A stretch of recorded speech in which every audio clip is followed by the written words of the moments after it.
கர்த்தருடைய நாமத்துக்கு ஸ்தோத்திரம் உண்டாவதாக. கடைசி மூச்சு உள்ளவரை நான் தேவரீரை துதிப்பேன். உண்மை அது ஒரு ஆச்சரியமானதுங்க. ஏன்னா மரண பரியந்தம் உண்மையாக இருக்கிறவனே ரட்சிக்கப்படுவான். மரண பரியந்தம் ஆண்டவரை எந்த நேரத்துலையும், அதாவது நமக்கு சின்ன வயசுலேருந்து வாலிபரில் முதியோரில் எல்லா இடத்துலையும் நமக்கு வருகிற பாடுகள், உபத்திரவங்கள், வியாதிகள், பிரச்சனைகள் எவ்வளோ கடந்து வரணும் இல்லைங்க. அந்த மத்தியிலையும் நம்ம தேவனை விடாமல் அவரை உறுதியாய் பற்றி கொண்டு அவரை மாத்திரமே துதிக்கிற அந்த இருக்கு பார்த்தீங்களா, அது மிகவும் பெரிய ஒரு நல்ல ஒரு நல்ல போராட்டத்தை போராடி ஓட்டத்தை முடிக்கிற ஒரு காரியந்தாங்க.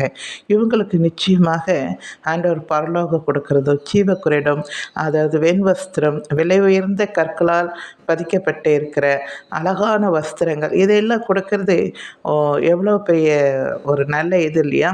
ஏன்னா இந்த இடத்துலலாம் நம்ம கடந்து போகும்போது அது ஒரு பரிசு தானே. நீ இந்த இதில் எல்லாம் என்னை தூசிக்காமல் என்னை உறுதியாய் பற்றி கொண்ட, என்னை விடாமல் என்னை மாத்திரமே துதித்த, என்னை என்று உனக்கு வேறு தேவர்களை நீ தெரிந்து கொள்ளாமல் என்னை மட்டுமே முழுவதுமாக நம்பி என்னிடத்துல கடந்து வந்திருக்கிற அப்படி சொல்கிறது ஒரு அருமையான அந்த இடத்துல நாம் ஆண்டவர்கிட்ட வந்து ஒரு பரிசை பெறுவது ஒரு பெரிய பாக்கியம்தான்.